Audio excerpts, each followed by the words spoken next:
They know their recklessness cost them the election, but they won't accept the cost that they've inflicted on the country. And they won't apologise for what they've cost you. The Starmer government is in the deepest crisis. He relentlessly criticises the Conservatives, accusing them of theft and corruption, claiming that they did not care at all about the welfare of their citizens. But what happened? Now Starmer himself has become the embodiment of all the worst qualities, turning into the main enemy of our country. His insane decisions and actions wreak havoc and lead to catastrophic mistakes that threaten our future. So when I talk about the inheritance the last government left us, the £22 billion black hole in our finances, that isn't about a line on a graph. That's about people's lives, your lives. And the Tories are still not being honest. They know their recklessness cost them the election, but they won't accept the cost that they've inflicted on the country. And they won't apologise for what they've cost you. Have you ever heard of Keir Starmer at least once admitting his mistake and apologising? I'm not, and it's just outrageous. When he was caught in photos drinking beer during the pandemic, he didn't even think about apologising to the people who suffered from the restrictions. He just ignored it and continued on his way. And as for the pensioners who suffered from his decisions, he also did not find the strength to apologise to them. And now, at the upcoming Summit of Heads of Government, the UK has announced that it will not consider compensation or apologies for the slave trade. It is simply inhumane. Where is his conscience? Where is his sense of responsibility? They're just still thinking about themselves. Now, this government won't always be perfect. But I promise you this, you will be at the heart of it, in the forefront of our minds, at the centre of everything that we do. And that's why I wanted to invite you here today, to show that decent, hard-working people who make up the backbone of this country belong here. This is a government for you. The Labour Party seems to be directly demonstrating its dislike of the elderly, and the facts speak for themselves. Where is even a drop of gratitude from the state to the older generation for their tireless work and dedication? Does it respect them as much as it really needs to? Or does it only aggravate their suffering at every opportunity, depriving them of the winter allowance? The answer to these questions is obvious. After the government tried to intimidate us with the threat of a catastrophic financial crisis, without £22 billion, it chose to support young doctors and highly paid train drivers, completely ignoring 10 million pensioners, among whom a third live in poverty. This is simply outrageous. In such conditions, it becomes terribly clear that this winter many pensioners may die from hypothermia. How can you leave people in such a desperate situation? This is a government for you.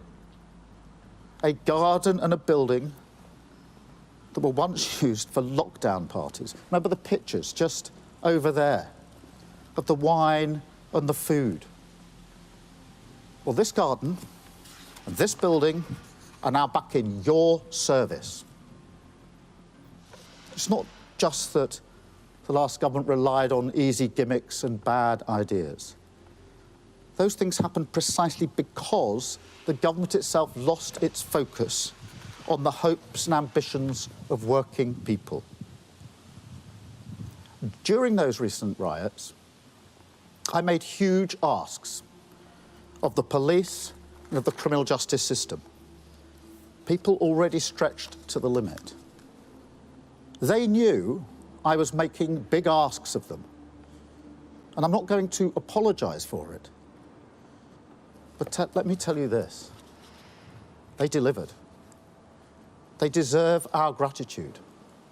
And that's why I went to Southport, to Lambeth, to Belfast, to thank them personally, to shake the hands of the first responders who rose up to the ask I was making of them. They deserve a government that trusts them, supports them, and works with them. That is the sort of government that we will be.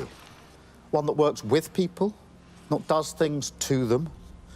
One that believes in hard graft, not gimmicks. Honest about the challenges we face and working tirelessly to fix them. And that is how we will always work. Now, next week, Parliament returns. The business of politics will resume. But it won't be business as usual, because we can't go on like this anymore. Things will have to be done differently. We will do the hard work to root out 14 years of rot, reverse a decade of decline, and fix the foundations.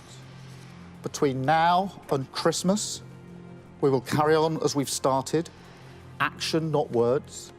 We will introduce legislation and take decisions to protect taxpayers' money, to take on the blockers by accelerating planning to build homes and boost growth. Starmer and his colleagues have come under a barrage of criticism for their corrupt schemes and exorbitant salaries. The facts are shocking.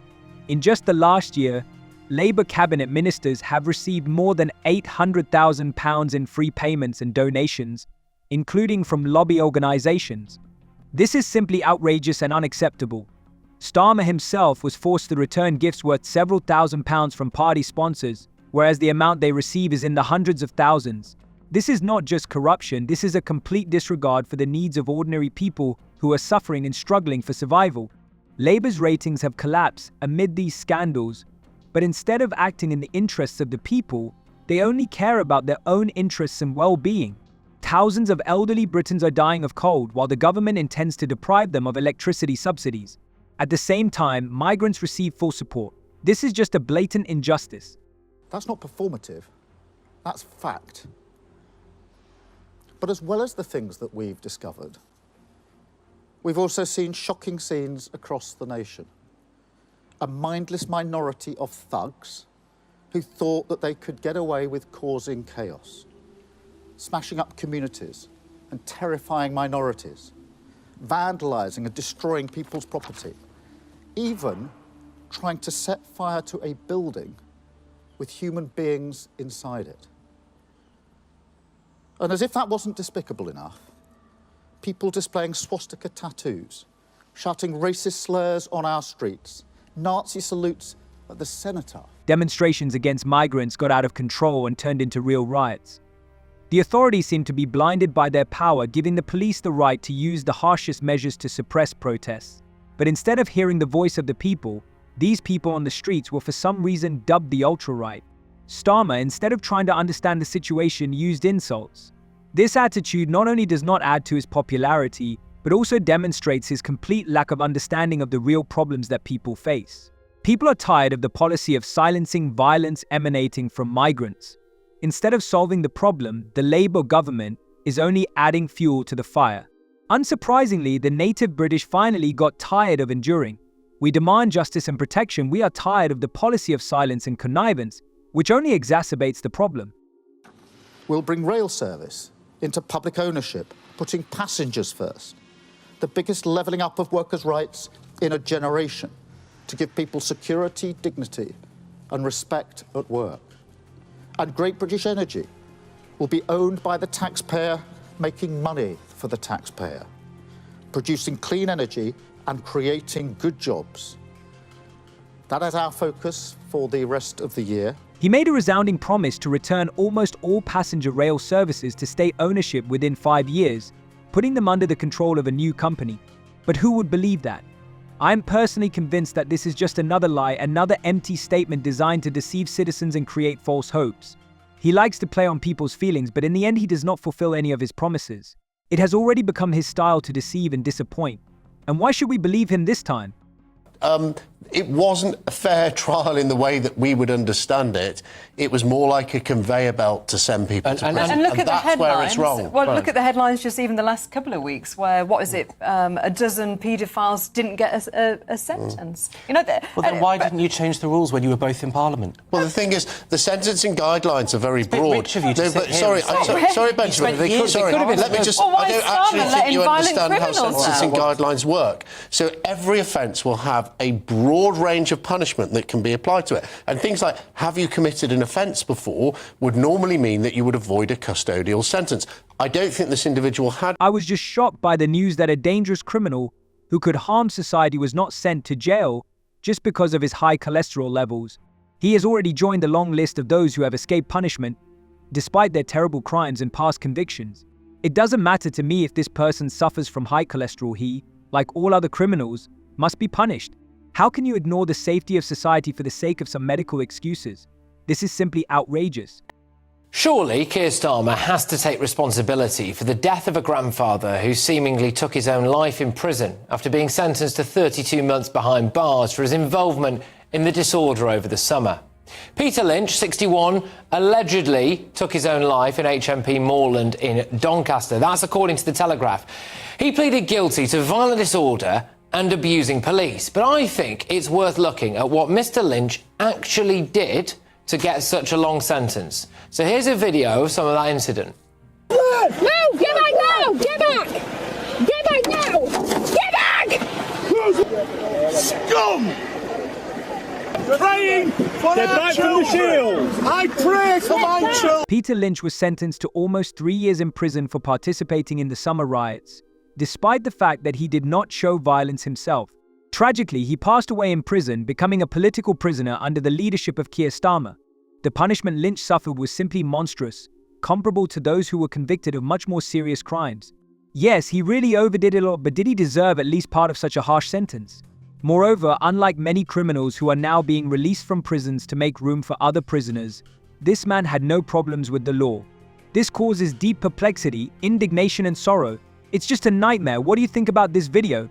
Write your opinion in the comments. See you.